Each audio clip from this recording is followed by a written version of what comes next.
Welcome to Dr. Roger and Friends, the bright side of longevity, hosted by three Ps in a podcast, Doc Roger, Teresa, and Danielle. Thanks for joining us for Coffee and Conversation.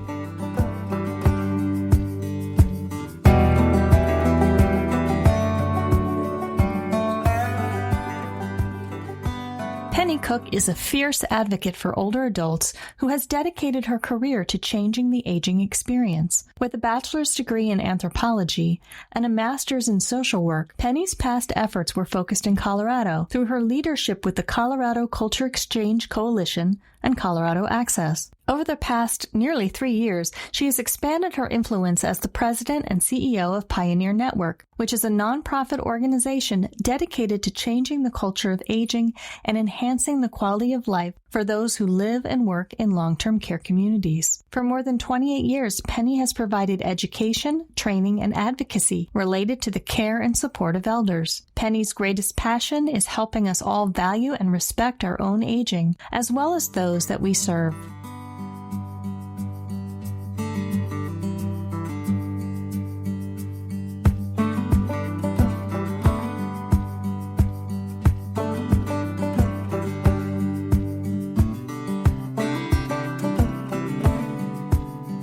Well, welcome everybody to the bright side of longevity. Very excited today. We have a guest we've been waiting for a long time, but she's been very busy lately. So we finally cornered her, and Penny is going to be with us today. And I'd like to think that we're traveling in not only in the same direction, but in some ways along the same road. Masterpiece Living and Bright Side of Longevity, and the Pioneer Network, which Penny leads. So we both want to go to the same destination. Let's use this as an analogy. We want to help older adults. We want to help the aging experience, the living experience, the lifespan experience of everyone, and have it as higher quality as possible. And I think we're traveling down the same road because we both like the culture road. We feel culture is incredibly important to getting there, certainly for individuals, but more importantly for a society and for a population of older adults. So I see you right over there driving along the road with us. Penny, it's about time we rolled down the windows and shouted at each other. So thank you for being here. Well, thank you for having me, Roger, and I love that analogy. That's perfect. And right now we're talking outside of windows, right? Because that's what we're doing. That's what we have to do. You're right. Exactly. So, Penny, over the years, long-term care communities have been evolving, and the Pioneer Network has something to do with that. So tell us what the Pioneer Network does and give us a sense of the evolution of communities over the past even few decades. Sure. Well, I think that how I would describe it and sum it up is that we're really evolving towards creating true home for people who live in senior living communities. And that's what Pioneer Network has really been about.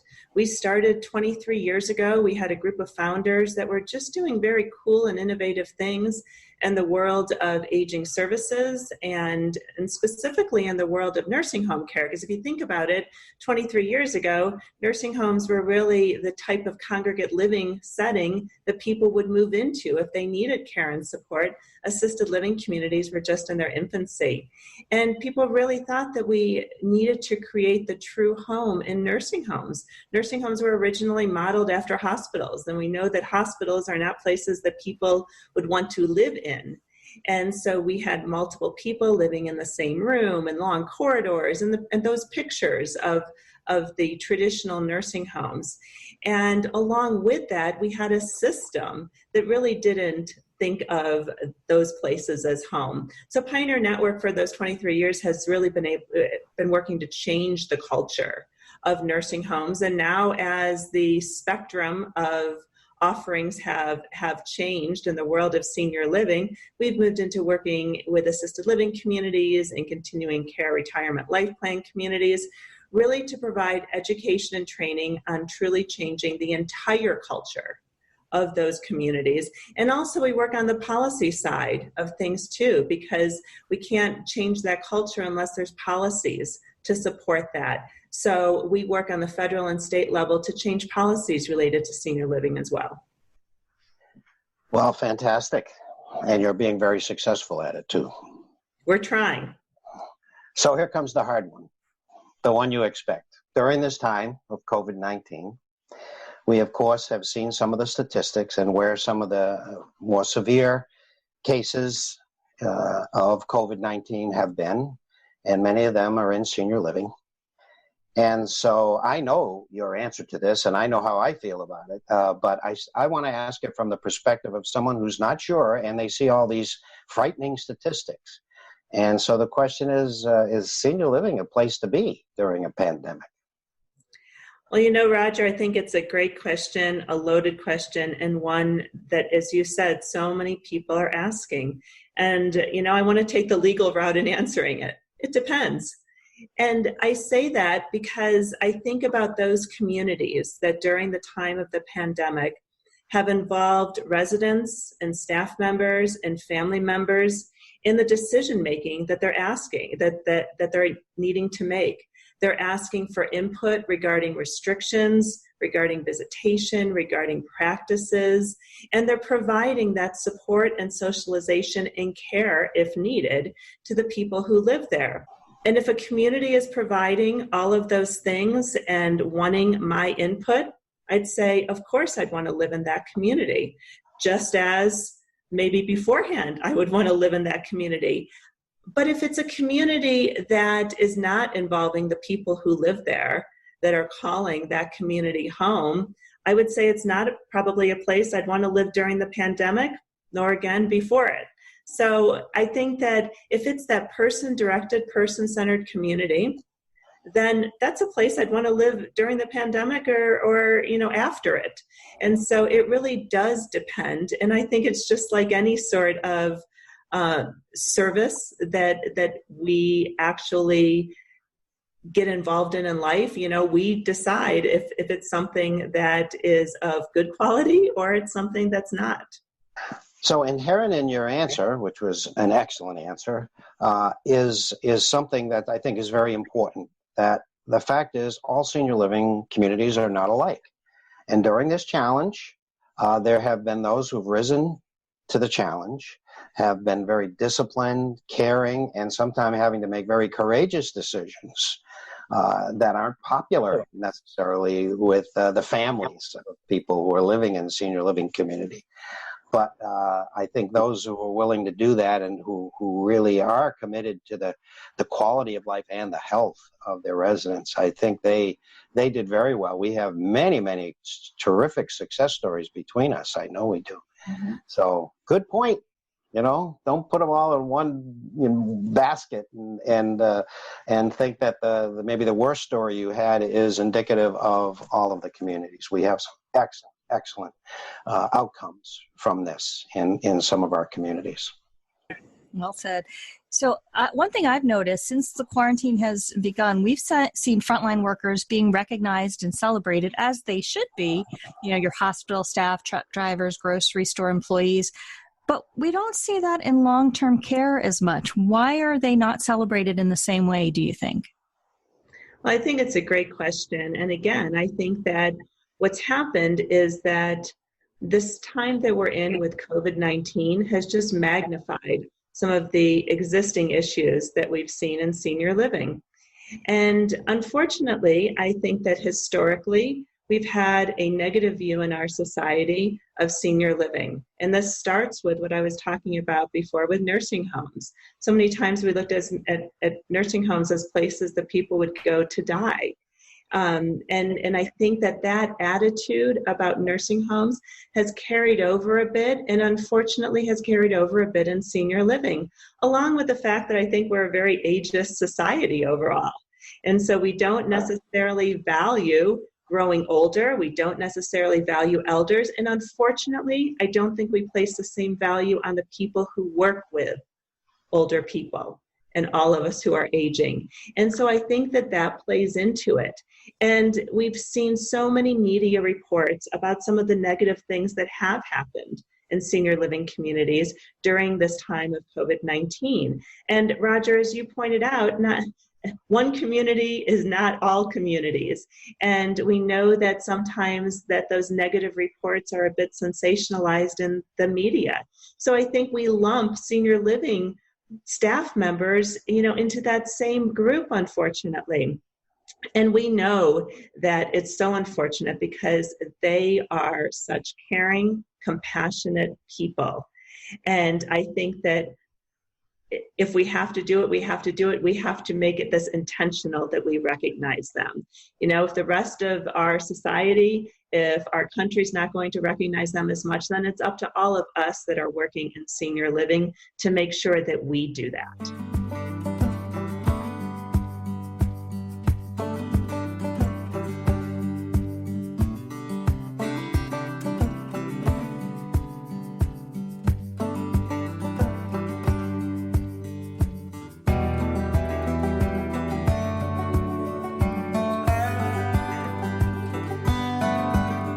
Senior living, we have espoused it. We have talked of its many benefits, particularly with the social connection that's possible and the continued stimulation and continued growth that can go on in every area of our lives.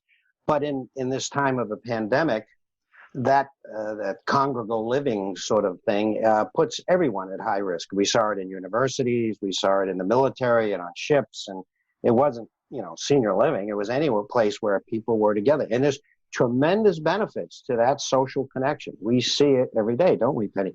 And so we don't want to throw out the baby with the bathwater, so to speak, on this. And so once again, building on the previous question I asked, how can we restore the confidence there? How can we work with our partners to restore the confidence in senior living and talk about the benefits of being in senior living? Well, I really think that we need to show what is happening in senior living. As I said, sometimes we only show the negative, but I think that it's up to all of us in senior living. I think it's up to senior living communities themselves kind of to toot their own horn. Sometimes we don't like to do that, but I think in this case, we really need to show people all of those things that are going on and all of the benefits of senior living communities. And Roger, you mentioned this. I mean, the social aspect. Senior living communities just aren't about care and support. They're really about socialization, about helping people to continue to grow as they are aging, because that potential is in all of us. And it's wonderful to see, we all have examples of this, of people who move into senior living communities and are more engaged than ever in life, who are teaching classes, who are much more involved in their external community even than they were before. So I think we need to show those pictures.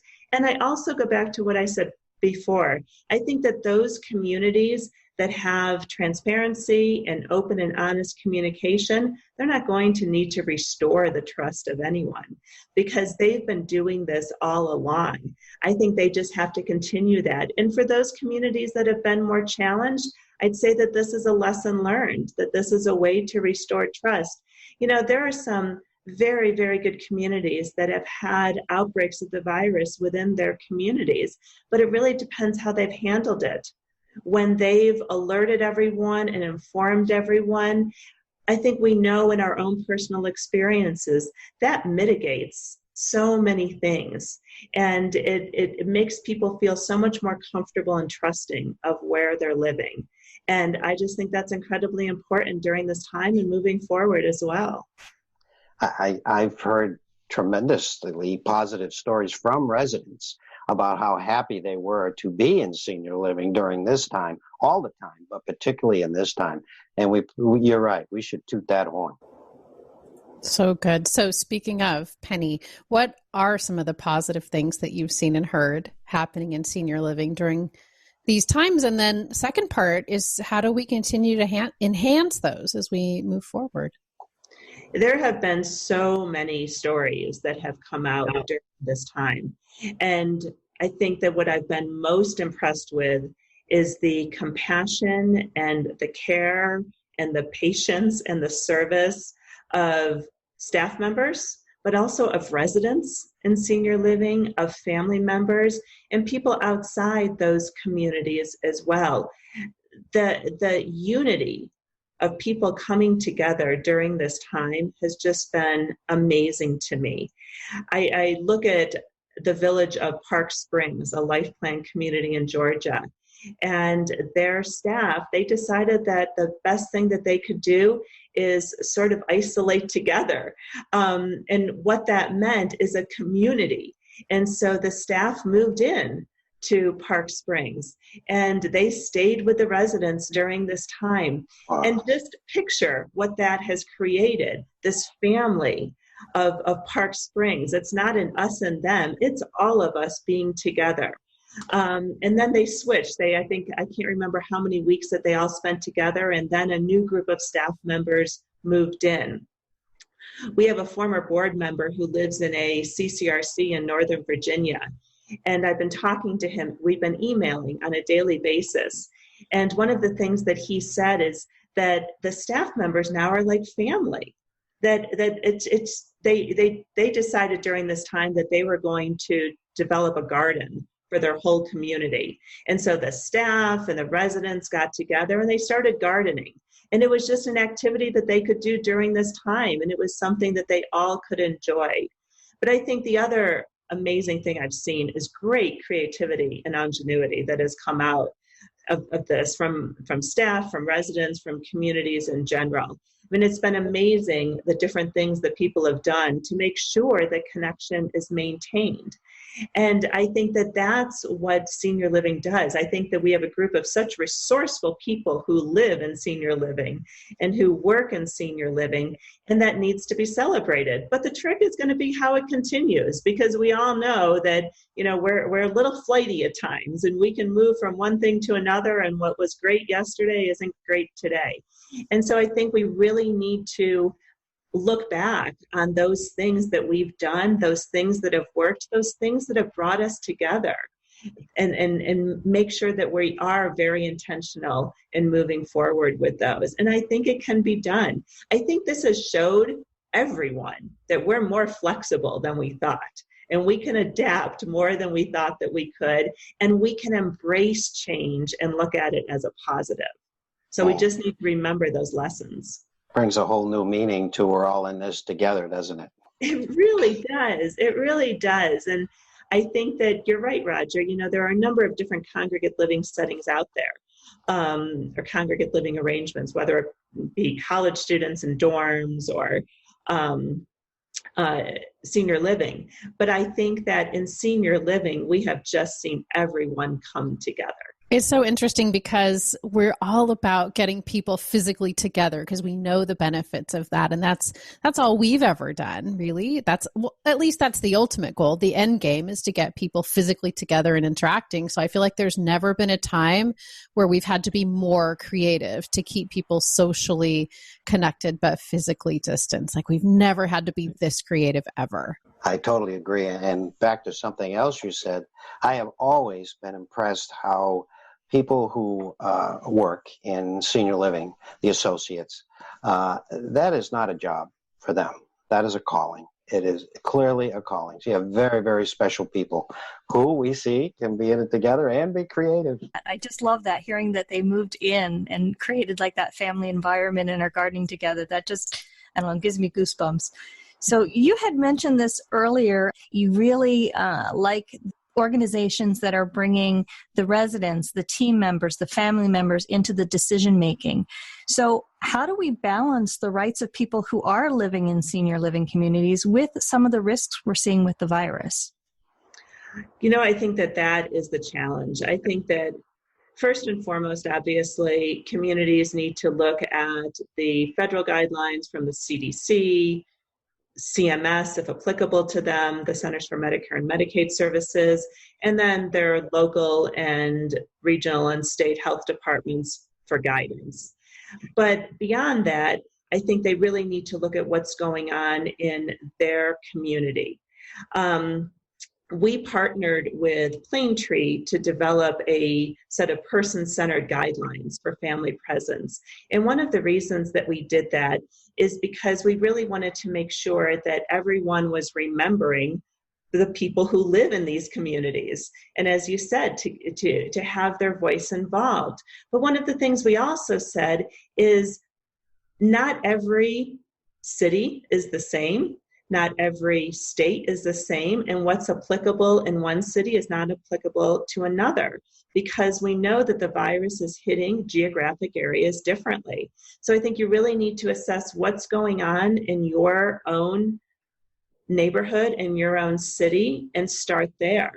I also think that you have to make sure that you're not just using someone else's guidance, and you're actually looking at, for instance, in a CCRC life plan community, the different levels of care and support you're providing. What might be applicable for one area of your community might not be applicable for another.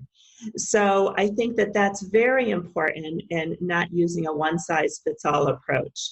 And then, as I said before, I also think you need those collective voices. The residents who live in senior living have so many years of life experience. Why not use that experience and having them be part of the discussion about restrictions, about visitation, about that guidance? It really needs to be a collective approach, because when that happens and everyone feels that they've had a voice, you're going to have a community that is going to weather this together. And you're not going to have people who are saying, you know what, I don't agree with that. I'm not going to adhere to it. I mean, we see that ourselves everywhere. And so, but when people are involved in decision making, I think that there's just a better outcome overall.